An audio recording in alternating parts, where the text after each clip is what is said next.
जी बेटा we started vectors. हाँ, हमने नेक्स्ट चैप्टर स्टार्ट किया था, सेकंड चैप्टर वेक्टर्स। ओके बेटा, प्लीज क्वाइट। वेक्टर का एक ही लेक्चर हुआ था, नेक्स्ट लेक्चर है, सेकंड लेक्चर है।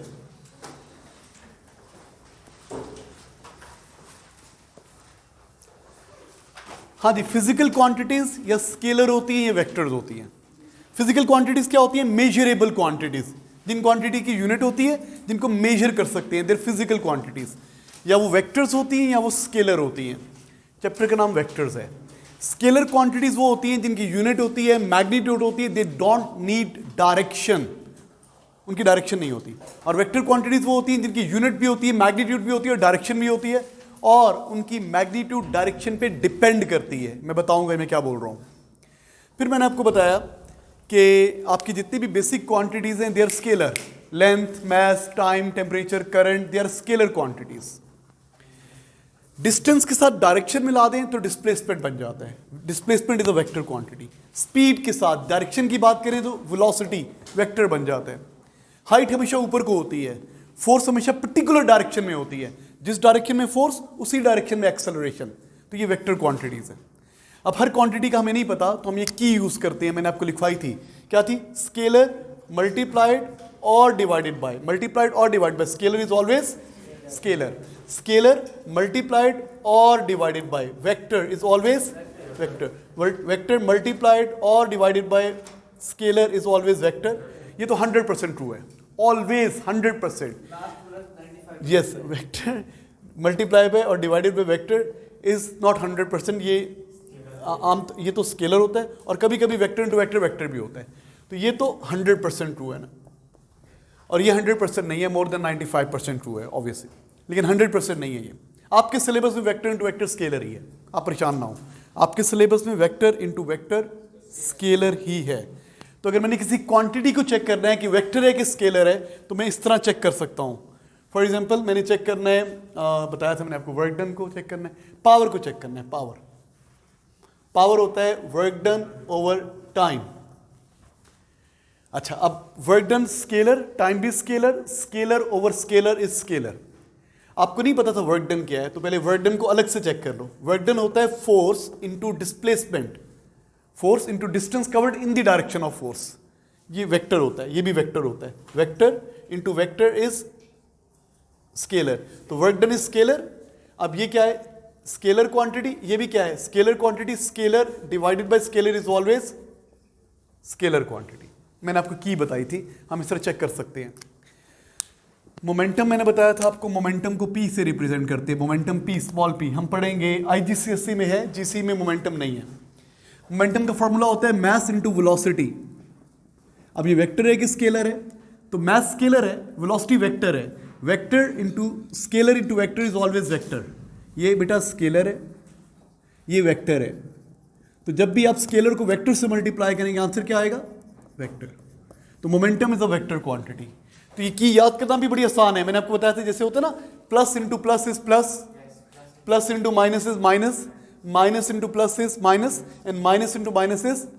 तो vector is behaving like negative sign and scalar is behaving like, हमने बात की थी, ये लास्ट टाइम पढ़ा था। फिर मैंने आपको बताया था कि vector is represented by an arrow. ये वेक्टर को यूं रिप्रेजेंट करते हैं, यूं रिप्रेजेंट करते हैं, यूं रिप्रेजेंट करते हैं। एरो हेड डायरेक्शन बताता है, और जो लेंथ है क्या बताता है? उसकी मैग्नीट्यूड। बड़ा वेक्टर है तो बड़ी लेंथ, छोटा वेक्टर है तो छोटी लेंथ बनाएंगे। गुड। अच्छा बेटा, नेक्स्ट इसके बाद हमने पढ़ा था line of action of vector.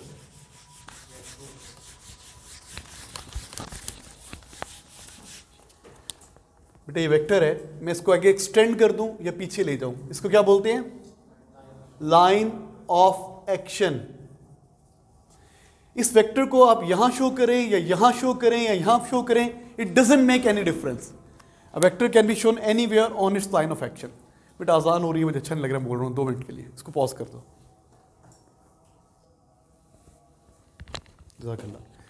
जी बेटा, जिस लाइन के अलॉन्ग वेक्टर एक्ट कर रहा होता है, ये वेक्टर है, इस लाइन के अलॉन्ग एक्ट कर रहा है, प्लीज छोड़ दो उसको। इसको बोलते हैं line of action of a vector. एक वेक्टर को उसके लाइन ऑफ एक्शन पे कहीं भी शो कर सकते हैं आप। हमने पढ़ा था लास्ट टाइम, जल्दी से रिवाइज करा रहा हूं। अच्छा, फिर मैंने पढ़ा था एंगल बिटवीन वेक्टर्स। एक वेक्टर ये है, एक वेक्टर ये है। तो ये जो वेक्टर होता है ना, ये जो एंगल होता है, ये इनकी टेल्स में होता है। Angle between vectors is angle between their tails, tails में जो एंगल होता है। अगर मैं कहूँ कि एक वेक्टर ये है और एक वेक्टर ये है, और आप बताएं क्या ये एंगल बिटवीन वेक्टर्स नहीं है, ये हेड और टेल में एंगल है, ठीक है। हाँ, अगर मुझे फॉर एग्जांपल ये एंगल गिवन है 110 डिग्रीज का, मुझसे एग्जामिनर पूछता है what is the angle between A and B, तो it is not 110, it is 70। कैसे मतलब पता चला? भाई बी की टेल तो यहां पर है ना, अब मुझे ए की टेल को यहां पे लेके आना है, तो मैंने ए का क्या ड्रॉ किया? Line of action. क्या ड्रॉ किया? अब इस वेक्टर को चाहे यहां शो करे चाहे यहां शो करे, कोई फर्क नहीं पड़ता।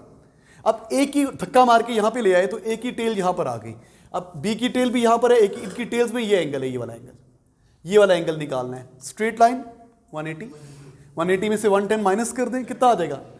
तो angle between A and B is not 110, it is 70 degrees. Angle between vectors is angle between their tails. मैंने ऑन कर लिया बस। ये बात क्लियर है आपको? तो अगर आप इन दोनों को प्लस करें, angle between head and tail plus angle between tails, ये हमेशा किसके इक्वल होगा? स्ट्रेट लाइन 180 के इक्वल होगा। हमने एक फॉर्मूला याद किया था एक। अच्छा, फिर मैंने आपको बताया था नेगेटिव वेक्टर। नेगेटिव वेक्टर क्या होता है? A vector in opposite direction. अगर ऊपर वाला वेक्टर पॉजिटिव है बेटी, तो नीचे वाला नेगेटिव होगा। अगर इस साइड वाला पॉजिटिव है तो इस साइड वाला नेगेटिव होगा। चलें इसकी थोड़ी सी प्रैक्टिस करते हैं।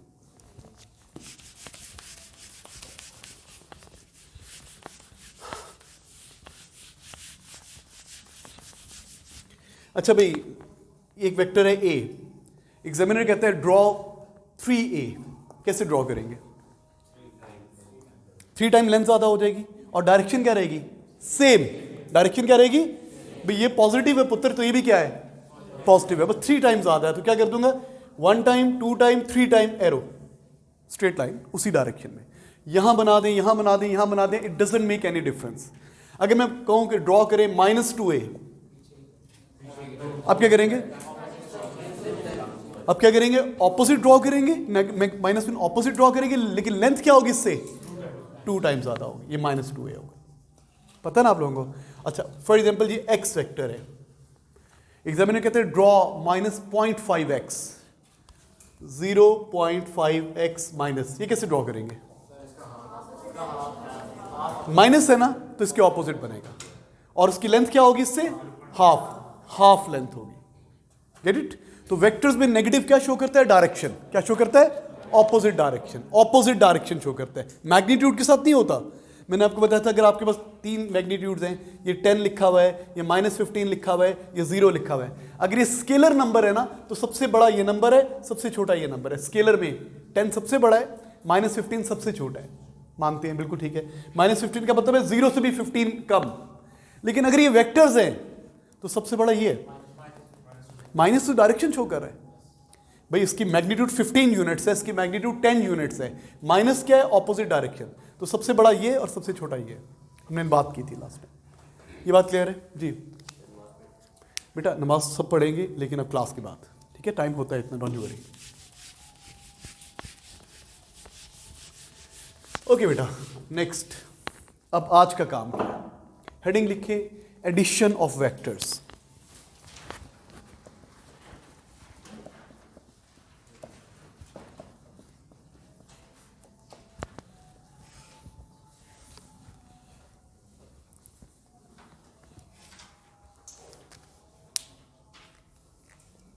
आज का काम अब शुरू कर रहे हैं बेटा। स्केलर क्वांटिटीज को ऐड करना बहुत इजी है। ये देखो, मैं बोलता हूं 5 किलोग्राम प्लस 2 किलोग्राम, अब फौरन बोलेंगे 7 kilogram. Scalar quantities, okay. 9 metres distance plus 3 metre distance is equal to what? 12 metre distance. कोई मसला ही नहीं है। Scalar quantities can easily be added by adding their magnitudes. लेकिन अगर मैं आपसे ऐसे क्वेश्चन करूं कि एक बॉडी है, प्लीज सुनिएगा थोड़ा और से, इस पे 2 फोर्सेस लग रही हैं, 7 newton and 8 newton. What is their resultant? Resultant का मतलब होता है ऐड करना। रिजल्टेंट का क्या मतलब होता है? जब भी आपने रिजल्टेंट निकालना है, you have to add the vectors. You have to, हमने वेक्टर्स को ऐड करना है, रिजल्टेंट निकालना है। एक बॉडी है बेटा, इधर इस पे 2 फोर्सेस लग रही हैं, 7 न्यूटन एंड 8 न्यूटन। मुझे क्या निकालना है? इनका resultant. I have to add the vectors, क्या होगा इनका रिजल्टेंट? हमेशा 15 होगा?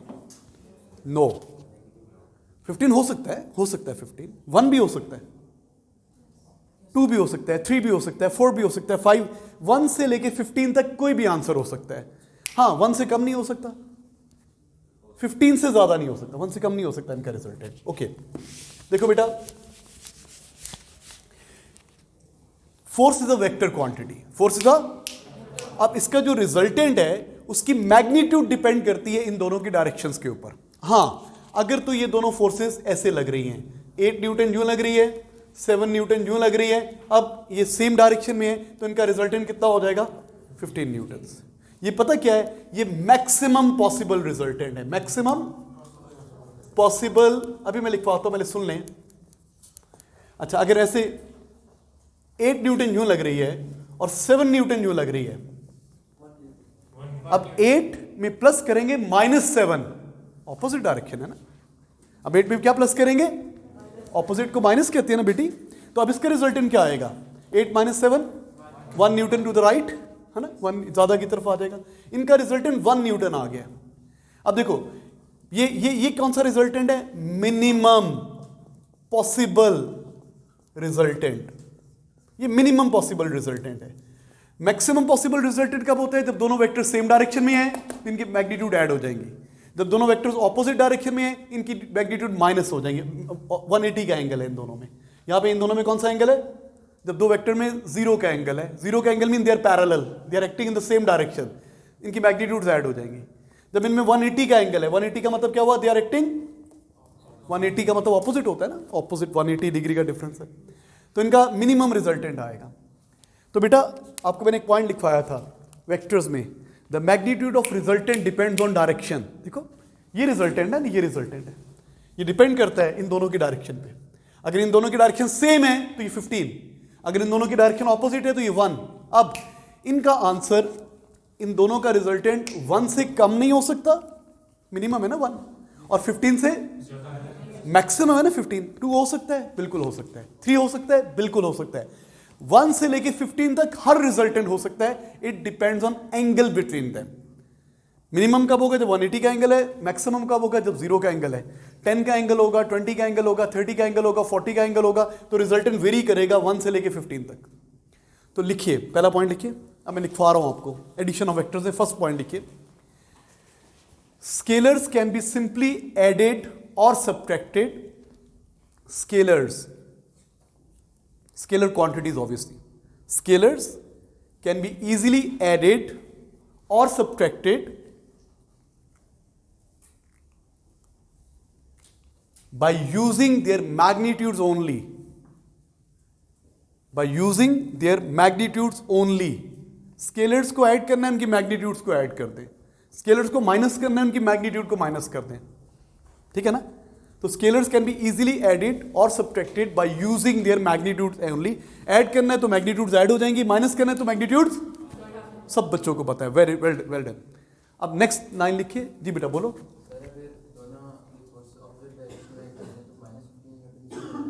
नहीं बेटा, हाँ, अगर इस तरह हो ना, दोनों इस तरह आप बोल रहे हो ना, यूं लग रही हो 8 न्यूटन्स और 7 न्यूटन्स, यूं लग रही हो, तो इसका रिजल्टेंट 15 है। हाँ, अगर आपने इस डायरेक्शन को माइनस एज्यूम किया हुआ तो ये -15 हो जाएगा, प्लस एज्यूम किया तो +15, मैग्नीट्यूड 15 होगी। हम मैग्नीट्यूड की बात, माइनस तो ऑपोजिट डायरेक्शन की बात करते हैं ना। हाँ जी, नेक्स्ट लिखिए। टू ऐड वेक्टर्स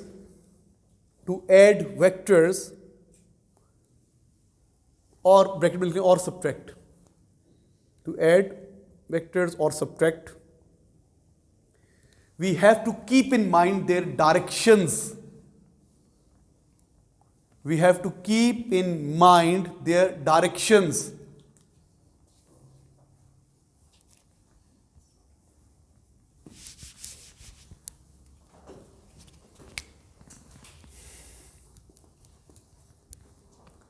लिखिए, नेक्स्ट पॉइंट लिखिए। If vectors are acting in the same direction, if vectors are acting in the same direction, if vectors are acting in the same direction, angle कितना होगा जब same direction में act कर रहे हैं, तो उनमें कितना एंगल होगा, सेम डायरेक्शन में एक्ट कर रहे हैं, 0 डिग्री का। ये देखो बेटा, ये दो मार्कर्स मेरे हाथ में हैं, ये देखो, ये एक वेक्टर है, ये एक वेक्टर है, एक की टेल है, ये दूसरे की टेल है, ये इनमें 90 का एंगल है, ये 90 का एंगल है। अच्छा मैं कम कर रहा हूँ, कम कर रहा हूँ, कम कर रहा हूँ, 90 से कम होते होते होते होते 30 20, ये 0 का एंगल है, तो पैरेलल है, 0 का एंगल है। अच्छा ये 190 का, अब ये ऑपोजिट हो रहा है, ऑपोजिट हो रहा है, ऑपोजिट हो रहा है, 180 का एंगल है। ये 180 जब ऑपोजिट होती है तो 180 का एंगल होता है, जब सेम डायरेक्शन में होते हैं तो 0 का एंगल होता है। तो क्या लिखा आपने, when vectors are acting in the same direction, that is angle between them is 0 degree, that is angle between them is 0 degree,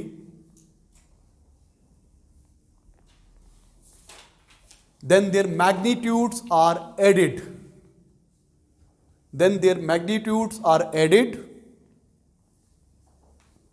अब फॉर एग्जाम्पल ये दिखा दें, 8 न्यूटन 7 न्यूटन, ये जो मैंने एग्जाम्पल लिखी थी, बॉडी बनाएं, 8 न्यूटन 7 न्यूटन, एंगल 0 का, रिजल्टेंट लिखते हैं 15, ऐसे ये 8 7 15, ये लिखे, ऊपर डायग्राम बनाए। If vectors are acting in the same direction, ठीक है, the angle between them is 0 degree, then their magnitudes are added, के नीचे डायग्राम बना दी और लिख दिया रिजल्टेंट, और इसके आगे लिखिए it is the maximum possible resultant, देखिए it is the maximum possible resultant. 8 newton और 7 न्यूटन का मैक्सिमम पॉसिबल रिजल्टेंट क्या है, इन दोनों की मैग्नीट्यूड्स को ऐड कर दें, it is the maximum possible resultant.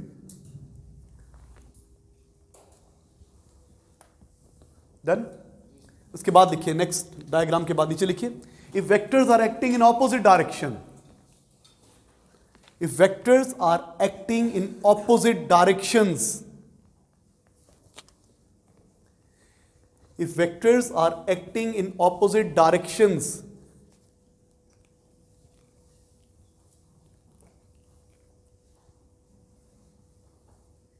then if vectors are acting in opposite direction, that is angle between them is 180 degrees, that is the angle between them is 180 degrees,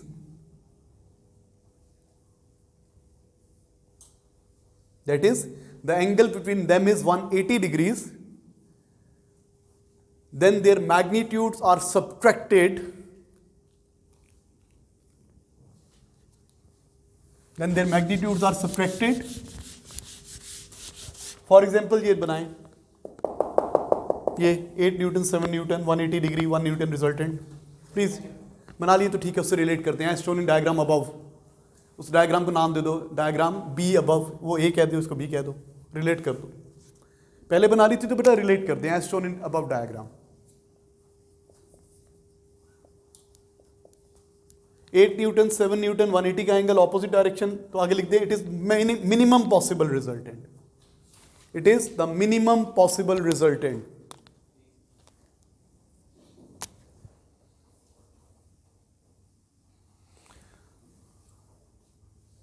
तो बेटा 8 newton and 7 newton forces act कर रही हैं। Examiner पूछता है आप इसका resultant बताएं, तो आप लिखेंगे जी इनका जो रिजल्टेंट है ना, सुनो प्लीज, इनका जो रिजल्टेंट है वो ग्रेटर देन इक्वल टू 1 है और लेस देन इक्वल टू क्या है 15। इसको ऐसे लिखते होते हैं रेंज को, इसका resultant is greater than equal to 1 और लेस देन इक्वल टू 15। इसका मतलब है इनका रिजल्टेंट 1 से लेके 2 से लेके 15 के दरम्यान में कुछ भी हो सकता है, 1 से कम नहीं हो सकता, 15 से ज़्यादा नहीं हो सकता। अगर दो फोर्सेज लग रही हैं 8 एंड 7, तो उनका जो रिजल्टेंट है वो ग्रेटर देन, जिसकी तरफ पता है ना आपको ग्रेटर देन का सिंपल होता है ये, ग्रेटर देन इक्वल टू 1। क्या मतलब है, या तो 1 होगा या 1 से ज़्यादा होगा, और लेस देन इक्वल टू 15 क्या होगा, या तो 15 होगा या 15 से का। तो इसके रिजल्टेंट की रेंज है 1 से 15 तक, 1 से 15 तक। इसी तरह आप मुझे बताइए, एग्जामिनर कहता है दो फोर्सेस लग रही हैं 6 newton and 4 Newton, what is the range of their resultant, what is the range of their resultant. क्या करेंगे, रेंज निकालने के लिए क्या करेंगे, एक बार माइनस करेंगे 2 to 10। इनका मिनिमम रिजल्टेंट कब होगा, मिनिमम रिजल्टेंट 6 - 4 कितना हो जाएगा, और मैक्सिमम रिजल्टेंट कब होगा 6 + 4 जबरदस्त 10 न्यूटन। अगर मैं एक एमसीक्यू बना दूं, ये ए लेवल में एमसीक्यू आया, आप देखा, आप आंसर देंगे इसका। कहता है जी एक बॉडी पे 2 फोर्सेस लग रही हैं, 6 newton and 4 newtons, what can not be their resultant. Question है, दोबारा सुनो। 6 newton and 4 newton forces act on a body, 6 newton and 4 newton forces act on a body, what can not be their resultant. Option दिए हुए हैं ए, B, सी, D. यहां दिया हुआ है जी कितना 6, और यहाँ दिया हुआ 6 न्यूटन, यहाँ दिया 4 न्यूटन, यहाँ दिया 8 न्यूटन, यहाँ दिया 1 न्यूटन। कौन सा आंसर नहीं हो सकता इनका?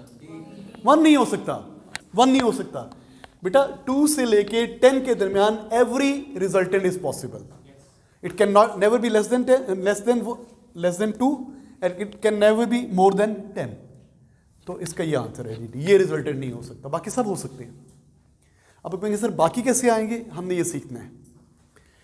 तो बेटा ये जो वेक्टर्स होती हैं ना, जो एक ही लाइन के अलोंग एक्ट करते हैं, देखो यूं लग रही है फोर्स, यूं लग रही है फोर्स, जो एक ही लाइन के अलोंग एक्ट करते हैं, या यूं लग रही है फोर्स, तो इनको बोलते हैं कोलिनियर वेक्टर्स, जो एक ही लाइन के अलोंग एक्ट कर रहे हैं। इनको ऐड करना बड़ा आसान है, सेम डायरेक्शन में है तो ऐड कर दें, ऑपोजिट डायरेक्शन में है तो माइनस कर दें। लेकिन जो कोलिनियर नहीं होते, जिनमें एंगल होता है, हम उसकी बात करते हैं। चलिए आप मुझे एक का रिजल्टेंट निकाल दें।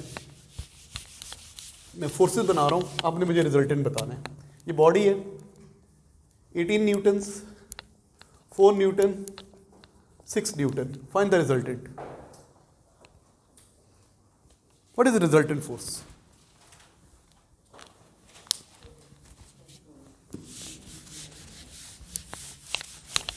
इनका रिजल्टेंट बताएं जल्दी से।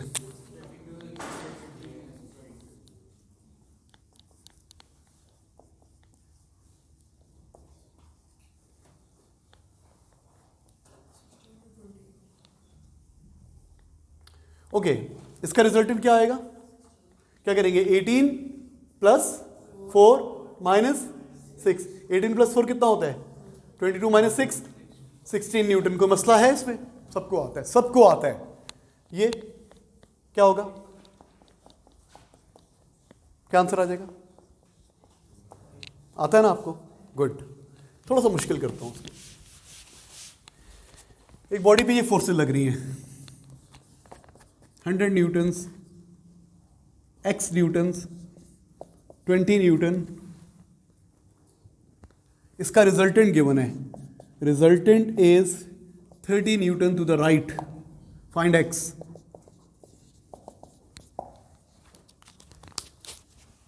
Where there are 3 forces acting on a body, 100, x और 20। इनका रिजल्टेंट सॉरी थोड़ा कम करना चाहिए। इनका रिजल्टेंट ने क्या कर दी? 30 कर दिया। नहीं, इनका रिजल्टेंट कर देते हैं 10 न्यूटन्स।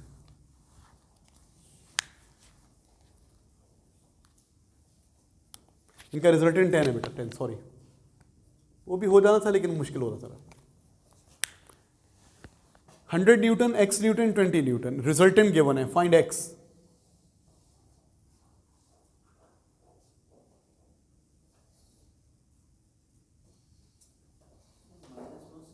बिल्कुल हो सकता है, माइनस का मतलब ऑपोजिट डायरेक्शन में है जी, बिल्कुल। तो अब क्या करेंगे? क्या करेंगे?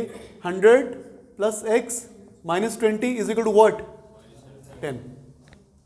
ऐसे करेंगे, देखो दिस प्लस दिस, ये प्लस होंगे सेम डायरेक्शन में, ये माइनस होगा, इज इक्वल टू रिजल्टेंट आ जाएगा।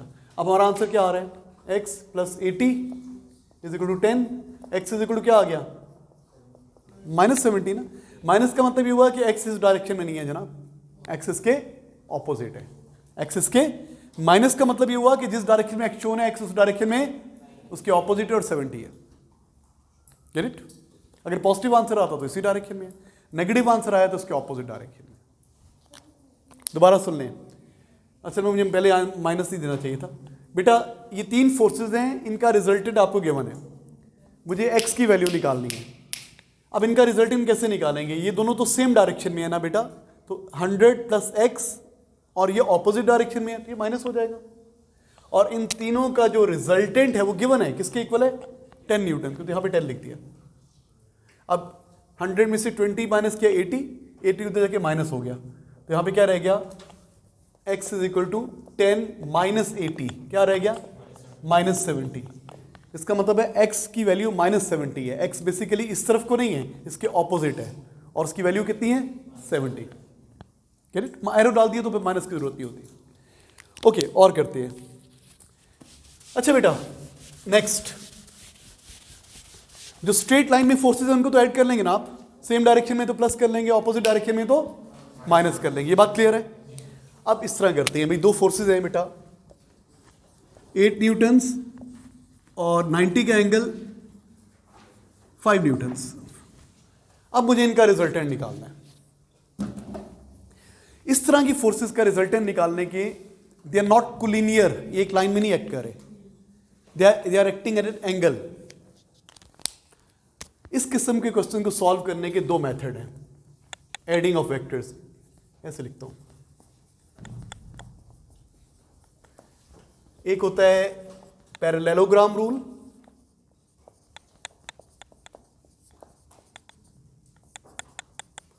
और एक होता है हेड टू टेल रूल।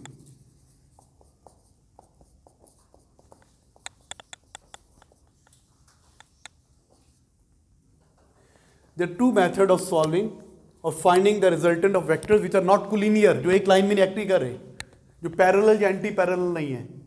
या पैरेललोग्राम रूल लगेगा या हेड टू टेल रूल लगेगा। जी पहले समझ लें, फिर हम बात करते हैं। पहले बात करते हैं पैरेललोग्राम रूल की।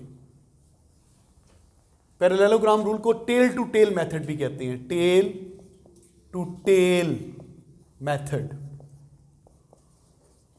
Tell to tail method.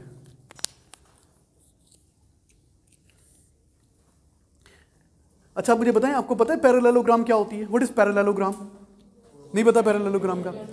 बेटा पैरेललोग्राम 4 कॉर्नर शेप होती है, 4 corner shape, 3 corner shape triangle, 4 corner shape quadrilateral.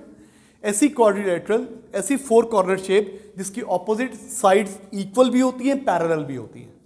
Equal भी होती है, जैसे कि एक साइड ये है, एक साइड ये है, इक्वल भी है, पैरेलल भी है। एक साइड ये, एक साइड ये है, इक्वल भी है, पैरेलल भी है। ये पैरेललोग्राम है। ये रेक्टेंगल भी है, पैरेललोग्राम भी है, कह सकते हैं इसको। ऑपोजिट साइड पैरेलल भी है, इक्वल भी है, ऑपोजिट साइड पैरेलल भी है, इक्वल भी है, पैरेललोग्राम। तो बेटा पैरेललोग्राम ऐसी 4 कॉर्नर शेप होती है जिसकी ऑपोजिट साइड इक्वल और पैरेलल होती है। और बताता हूं, और सुनो, जो ये एंगल होता है ना, वो ये एंगल होता है, ऑपोजिट एंगल इक्वल होते हैं इसमें, ठीक है। अच्छा, जो ये एंगल होता है बीटा एंगल, तो ये भी बीटा एंगल होगा, ऑपोजिट एंगल इक्वल होते हैं। पैरेललोग्राम में क्या होता है? Opposite sides are equal and parallel, opposite angles are equal. और एक और बात होती है, अगर ये एंगल 30 का है तो ये एंगल तो 30 का होगा, मानते हैं। ये एंगल पता कैसे आएगा? इसको 180 से माइनस करें तो ये एंगल आ जाएगा। इस एंगल को 180 से माइनस करें तो ये कितना आ जाएगा? 150। इसको 180 से माइनस करें तो ये आ जाएगा, 180 से माइनस करें, इसको 180 से माइनस करें तो ये आ जाएगा, इसको 180 से माइनस करें तो ये आ जाएगा, एंड सो ऑन। एक एंगल गिवन हो, साथ वाला एंगल निकालना है, उसको 180 से माइनस कर दें तो दूसरा एंगल आ जाता है। वैसे तो आपको आप प्रूव भी कर सकते हैं ये, अगर आपको मैथ्स इतना आता है तो। आपको पता है जो ये एंगल है 30 डिग्री, ये लाइन पैरेलल है ना, तो ये वाला एंगल और ये वाला एंगल इक्वल होते हैं ना, क्या बोलते हैं इसको? Corresponding angles. जबरदस्त। तो पुत्र ये 30 है तो ये कितना होगा? स्ट्रेट लाइन 180, 30 माइनस करते तो ये आ जाएगा। या सिंपली इसको 180 से माइनस करें तो ये आ जाएगा, इसको 180 से माइनस करें तो ये 30 आ जाएगा, तो ये भी 30, ये भी 30। इसको 180 से माइनस करें तो ये आ जाएगा। ये पैरेललोग्राम की प्रॉपर्टीज हैं। The sides are equal and parallel and opposite angles are equal. एक एंगल पता है, साथ वाला निकालना है, इसको 180 से माइनस कर दें। ओके बेटा, now listen to me please. अब हम ये रूल पढ़ रहे हैं, parallelogram rule, addition of vectors, parallelogram rule. ये दो वेक्टर्स हैं, मुझे इनको ऐड करना है। मैं कौन सा रूल पढ़ रहा हूं? Parallelogram rule. तो बेटा मैं क्या अज्यूम करूंगा? लिसन, मैं ये अज्यूम करूंगा कि मुझे एक इनकम्प्लीट पैरेललोग्राम गिवन है। बेटा प्लीज पे अटेंशन। ये 8 न्यूटन्स है, ये 5 न्यूटन्स है। मैं क्या अज्यूम करूंगा? I have provided with a parallelogram जिसपे 2 साइड्स गिवन है और 3 कोने गिवन है। एक कोना ये गिवन है, एक कॉर्नर ये गिवन है, एक कॉर्नर ये गिवन है और 2 साइड्स गिवन है। अब चौथी साइड कहां पर होगी? सोचो कहां पर होगी चौथी साइड? पैरेललोग्राम की 2 साइड्स हैं, तो चौथी साइड क्या होगी? यहां पे कहीं पर होगी ना। देखो ना, इसके इक्वल और पैरेलल मैं अलग से बनाता हूं। ये 8 न्यूटन है, ये 5 न्यूटन है। मैं क्या करूंगा? इस लाइन के इक्वल और पैरेलल ये ड्रॉ कर लूंगा, है ना, opposite side equal and parallel, और इसके इक्वल और पैरेलल ये ड्रॉ कर लूंगा, बन गई पैरेललोग्राम। ये होता है स्टार्ट पॉइंट, और ये जो आखिर में आए होता है एंड पॉइंट। तो जो रिजल्टेंट वेक्टर है it will take you directly from start to end, ये रिजल्टेंट है। रिजल्टेंट क्या होता है? Diagonal of parallelogram, diagonal of parallelogram. हम एज्यूम करेंगे कि इनकम्प्लीट पैरेललोग्राम है, इसको कंप्लीट करेंगे, इसका डायगोनल ड्रॉ करेंगे, diagonal will be the resultant, diagonal will be the resultant. So अब मुझे ये निकालना है जी बेटा। देखो अब इसके भी दो मेथड होते हैं, एक होता है फार्मूला मेथड, एक होता है स्केल डायग्राम। ठीक है, अभी हम समझ रहे हैं, अब एग्जामिनर पे डिपेंड करता है। ज़्यादातर एग्जामिनर कहता है कि उसको बस रिजल्टेंट बता दे, वो आपको बाउंड नहीं करता, लेकिन आपको स्केल डायग्राम सिखानी है मैंने, स्केल डायग्राम मेजर करके। अच्छा बेटा, हम पढ़ रहे हैं पैरेललोग्राम रूल में कैसे ऐड करते हैं। ये सिर्फ दो वेक्टर्स को ऐड कर सकते हैं इसमें, आप तीन को नहीं ऐड कर सकते पैरेललोग्राम में। You can add only two vectors. तो जो दो वेक्टर्स गिवन होते हैं दोबारा सुन लें, एक वेक्टर ये गिवन है, एक वेक्टर ये गिवन है, मुझे इनका रिजल्टेंट निकालना है। तो मैं क्या अज्यूम करूंगा, ये पैरेललोग्राम की दो साइड्स गिवन है, ठीक है, और कितने कॉर्नर्स गिवन है, 1 2 3, चौथा कॉर्नर यहां पे कहीं पर होगा। कैसे पता चलेगा? मैं इसकी इक्वल और पैरेलल यहां पे लाइन ड्रॉ करूंगा, पता है ना, पैरेललोग्राम बनानी है ना यार, इसकी इक्वल और इस लाइन के इक्वल और ऑपोजिट ये लाइन ड्रॉ करूंगा, ये एंड पॉइंट आ जाएगा। ये कौन सा पॉइंट था? स्टार्ट पॉइंट, ये रिजल्टेंट बन जाएगा। Get it? ओके, अब इसकी वैल्यू कैसे निकालेंगे, अब जरा गौर से सुनिएगा बेटा। अब फार्मूला मेथड पहले सुन लें, फिर स्केल डायग्राम बनाते हैं। अगर आपको गिवन है ये 8 न्यूटन है, ये 5 न्यूटन है, ये 90 का एंगल है, तो हमें पता है ये 90 का एंगल होगा, तो पुत्र ये वाला एंगल कितना होगा? ये भी 90 होगा ना। इसको 90 को 180 से माइनस करें तो ये आ जाएगा। अब आपके पास क्या है, सुनो प्लीज, एक राइट एंगल ट्राइंगल बन गई है, ये 8 न्यूटन है, ये 5 है, तो पुत्र ये भी कितना है? 5, और ये एंगल कितना है? ये कौन सी ट्राइंगल बन गई है वाली? राइट एंगल ट्राइंगल पे पाइथागोरस थ्योरम इज एप्लीकेबल। तो आपको पता है ये हाइपोटेन्यूज बन गया ना, तो hypotenuse square is equal to what? Base square plus perpendicular square. हो सकता है ना ऐसे सॉल्व। तो ये तो आर है ना, आर स्क्वायर। बी किसके इक्वल है? 8 square plus 5 square, 64 plus 25, it gives what? 9, 89 का अंडर रूट। क्या आंसर आ रहा है? 9.4 न्यूटन ऑलमोस्ट आंसर आ गया। कितना आसान है। अगर तो 90 का एंगल है, तो जब आप रेक्टेंगल बनाएंगे, इसका डायगोनल बनाएंगे, तो ये राइट एंगल ट्राइंगल बन जाएगी बेटा, राइट एंगल ट्राइंगल बन जाएगी। आप कहेंगे सर अगर 90 का एंगल ना हो तो कोसाइन रूल। क्या लगेगा? आपने कोसाइन रूल पढ़ा है मैथ्स में? जबरदस्त हो गया, तो आता है सब कुछ आपको। ओके, एक और करते हैं, अभी लिखवा दूंगा, डोंट यू वरी। पहले सुन लें, दो फोर्सेस हैं जी, 60 न्यूटन्स और चले 50 Newton's, acting at 30 degree angle. मुझे इनका रिजल्टेंट निकालना है। इनका रिजल्टेंट मुझे पता है 110 से ज़्यादा नहीं हो सकता। 60 + 50 110 होता है ना, 110 से ज़्यादा, और ऑपोजिट हो तो कितना हो जाएगा? 60 - 50 10 से, तो इसका जो रिजल्टेंट आएगा वो 10 से ज़्यादा आएगा और 110 से कम आएगा। इनके दरमियान में कौन आंसर आएगा? अब कैसे ड्रॉ करेंगे पहले सुन लें, देख लें बोर्ड में, आपको बहुत सारे क्वेश्चन कराऊंगा। मैं क्या एज्यूम करूंगा, I have provided 2 sides of incomplete parallelogram. मैं एज्यूम करूंगा कि मुझे पैरेललोग्राम की 2 साइड्स गिवन है। मैं अलग से बनाता हूं, ये 60 है, मैं मेजर करके नहीं बना रहा, वैसे अंदाजे से बना रहा हूं, नॉट स्केल डायग्राम। अब मैं क्या करूंगा, इसके इक्वल और पैरेलल, ये अच्छा ये स्टार्ट पॉइंट होता है, जहां पे टेल्स होती है ना, स्टार्ट पॉइंट होता है। इसके इक्वल और पैरेलल ये लाइन लगा ली, इसके इक्वल और पैरेलल, और इसके इक्वल और पैरेलल क्या लगा ली? ये लाइन लगा ली। ये क्या आ गया? And point. रिजल्टेंट क्या करता है? It takes you directly from, ये बन जाए ना का रिजल्टेंट। अच्छा, अब मुझे इसकी वैल्यू चाहिए। आई नीड बेटा इधर इसकी वैल्यू, ये 60 है, ये कितना है? उसके इक्वल, ये कितना है? 50। बेटा ये एंगल कितना है? इसको 180 से माइनस करो तो ये आ जाएगा। ये कितना है बेटा? 150। अब आपके पास ये नीचे वाली चीज देखो, ये जिसको शेड कर रहा हूं, एक ट्राइंगल है जिसकी 2 साइड्स पता है और बीच का एंगल पता है। आपको पता है एक साइड ये पता है, एक साइड ये पता है, और ये आपने निकालना है, ये एंगल भी पता है आपको। ये 60 है, ये 50 है, ये आपने फाइंड आउट करना है, और ये एंगल कितना है? 150 का। तो यहाँ पे जब दो साइड्स और बीच का एंगल बताओ और आपने ये साइड निकालनी हो तो हम यूज करते हैं क्या, कोसाइन रूल से हम रिजल्टेंट निकाल लेते हैं।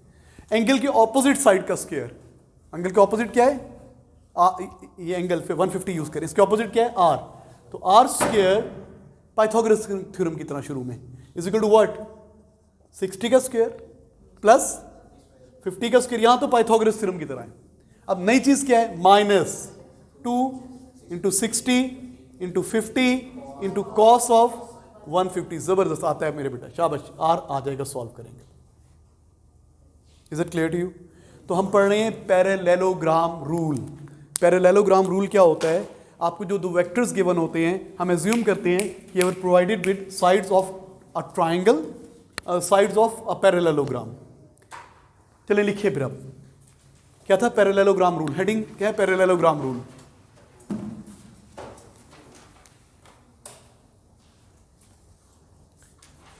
पहला पॉइंट लिखिए, एडिशन ऑफ वेक्टर्स में हम बेटा हम पढ़ रहे हैं parallelogram rule. Parallelogram rule example से भी कर सकते हैं स्टार्ट, या वैसे भी लिख सकते हैं। तो पहला लिखिए, we can add only 2 vectors at one time. We can add only 2 vectors at one time.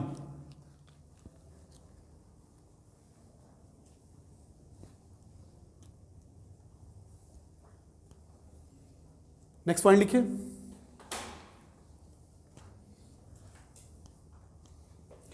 we join the tails of the given vectors। पहले हम टेल्स ज्वाइन करते हैं, आपको गिवन है जी 60 newtons and 50 newtons at 30 degree angle. तो हम कैसे ड्रॉ करेंगे, हम इनकी टेल्स को ज्वाइन करेंगे 30 के एंगल पे, ठीक है। तो पहला स्टेप क्या करते हैं, we join the tails of given vectors and assume that we join the tails of given vector. ये देखो टेल्स ज्वाइन की है, ये चीज बन जाएगी। जब टेल्स को ज्वाइन करेंगे तो ये चीज बन जाएगी ना। और क्या एज्यूम करेंगे कि we are given with what, incomplete parallelogram. तो we join the tails of given vectors and assume that an incomplete parallelogram is given. An incomplete parallelogram is given. Next step क्या करते हैं, we complete the parallelogram. Next step क्या करते हैं, we complete the parallelogram. कैसे complete करेंगे, सबको बच्चों को पता है। इसके इक्वल और पैरेलल ये लाइन लगा दूंगा, इसके इक्वल और पैरेलल ये लाइन लगा दूंगा। We complete the parallelogram and draw its diagonal. We complete the parallelogram and draw its diagonal. Last line, the diagonal gives the magnitude of resultant.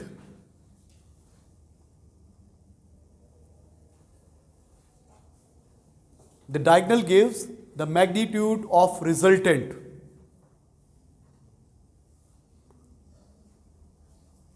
ये मैंने आपको बताया, नेक्स्ट कल जब हम क्लास पे करेंगे तो आपको ज़्यादा समझ में आ जाएगा, ज़्यादा क्वेश्चंस करेंगे।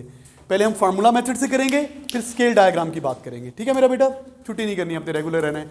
और इसको स्टॉप करो, 2 मिनट।